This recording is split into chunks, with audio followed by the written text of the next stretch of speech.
The story begins at a Halloween party. There, a young woman named Karen Powell is dancing with her husband Brian Powell. Suddenly, Karen felt a sharp pain in her stomach and stepped away from the dance floor. Brian immediately went to Karen and asked if she was okay. It turns out that Karen is about 2.5 months pregnant, but she's already started experiencing labor pains. Brian and his friends quickly took her to the hospital. The nurses there don't believe Karen when she tells them that her delivery is still 7 months away. A doctor came and calmed Karen down, explaining that it might just be early pregnancy cramps. But after running some tests, it was discovered that Karen was actually carrying a fully developed baby. A little while later, Karen gave birth to a healthy baby, held him in her arms, and called him Jack. When the doctors later examined Jack's body, they discovered that he had a condition called Werner's syndrome, due to which his body cells were growing 4 times faster than those of normal children. He was a fully developed 9-month-old newborn, even though his mother had only been pregnant for 2 months.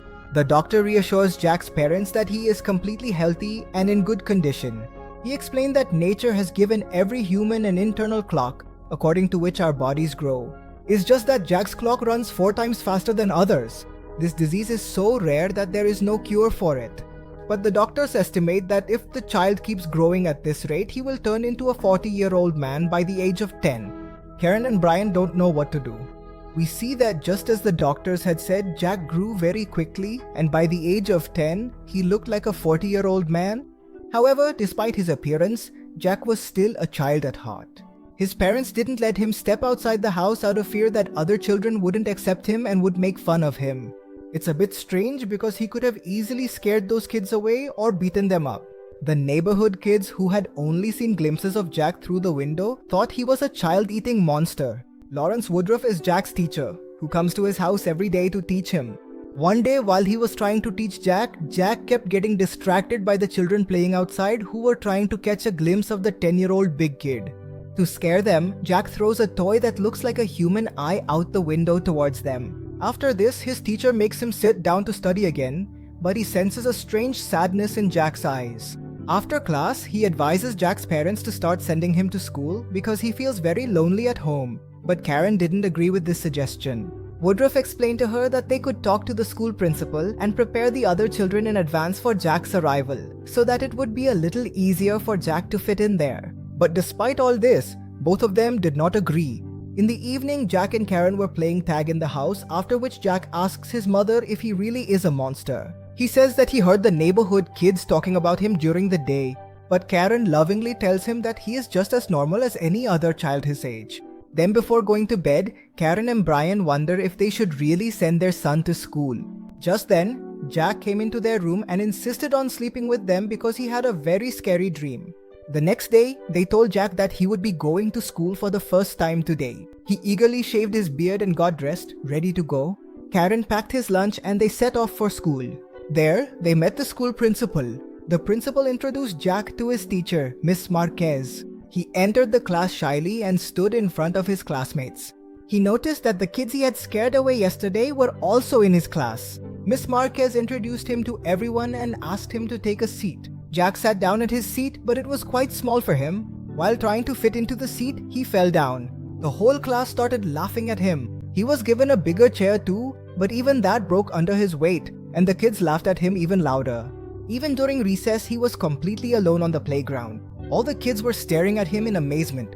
Obviously, they had never seen such a big 10-year-old before. The kids he had chased away the previous day were also standing at a distance watching him. They were afraid that if they even tried to talk to him, he would beat them up badly. Just then, some kids challenged them to a basketball match. Jack was watching them play when 2 little girls came up from behind and asked him how old he was. They made fun of his thinning hair. A little while later, the basketball rolled over to Jack. He picked it up to throw it back, but some kids started saying that who knows what disease the ball might have caught from Jack touching it, and now they didn't want to play with this ball anymore. Jack felt those words like an arrow to his heart. Louis and his friends also felt bad for Jack. When Jack came home, he was very sad. He didn't even eat his favorite food. His father explains to him that when he first rode a bicycle, he was so scared, but with time, he got so much better at it. Jack understood that the kids at school would also gradually start to warm up to him.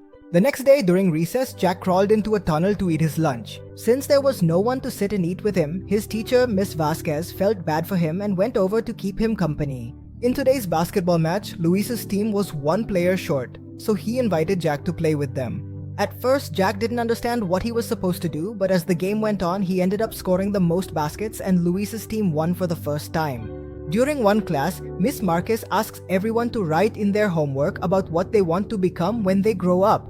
She pays extra attention to Jack because she feels sympathy for him, but deep down, Jack is thinking about trying to impress his teacher. After school, Jack thanks Luis for letting him play on his team. In return, Luis asked him for a small favor. He wants Jack to pretend to be the school principal and meet Luis's mother, Dolores, so that Luis can avoid punishment for not doing his homework. Jack was still confused, but just then Dolores arrived at the school and mistook Jack for the principal. She explained that she had recently gotten divorced, which was affecting Luis's behavior. Jack ends the conversation by saying that Luis is the smartest boy in school and Dolores doesn't need to worry about him so much. Before leaving, Dolores gave him her number and suggested they meet for lunch sometime. Luis thanked Jack for helping him out of trouble. That day, Jack came home jumping with joy. He was running all around the house and in his excitement, he called his father at his office to tell him everything. On a school holiday, Luis came to Jack's house and invited him for a sleepover at his place that night. Karen was surprised to see how quickly her son had made new friends. She lets Jack go to Luis's house. Both of them ride their bikes to a tree house where Luis and his friends often gather to play. The other kids don't want to let Jack join their group, but Luis shows them an adult magazine that Jack had bought on the way.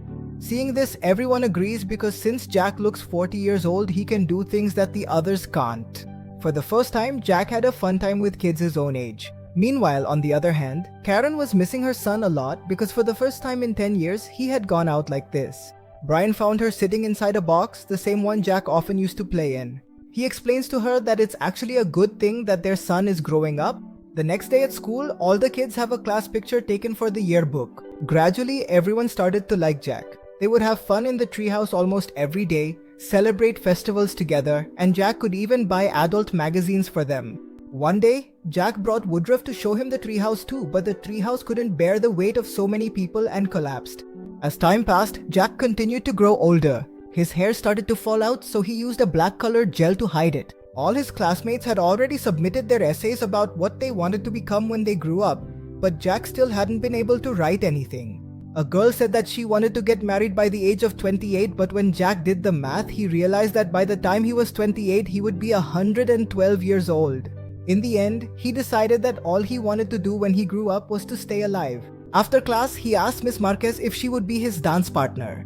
She was just trying to explain to him that it wasn't possible, but he kisses her. Jack is quite the charmer too. Miss Marquez was left completely stunned. She tells Jack directly that even though his body is growing, he is still just a child, so the two of them can't be together. She apologizes to him, but he runs away crying. On his way down, he slipped and fell down the stairs. He was rushed to the hospital where Brian and Karen also arrived. The doctor says that because Jack's cells are growing rapidly, the situation is becoming serious. He might not even have 10 years left to live. When they return home, Karen explains to Jack that they decided to withdraw him from school because of his health. Hearing this, Jack became very upset because he didn't want to be separated from his friends. He begs his father to send him back to school, but both of them know that after what happened, they can't do that. At night, Karen and Brian were talking about Jack in their room when he comes across the matchbox with Dolores' number and the name of a club written on it. For the first time, he sneaked out of the house and went to the club. There, he met a man named Paul and had a drink with him. After a while, Dolores also arrived and they started dancing together.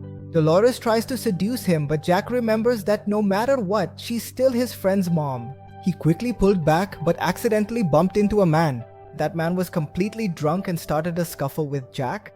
Jack insults him, which angers the man, and he punches Jack hard in the face. The club owner called the police, who took Jack and the man to the station. Dolores bailed him out and dropped him home. His parents were still asleep, so things didn't escalate further.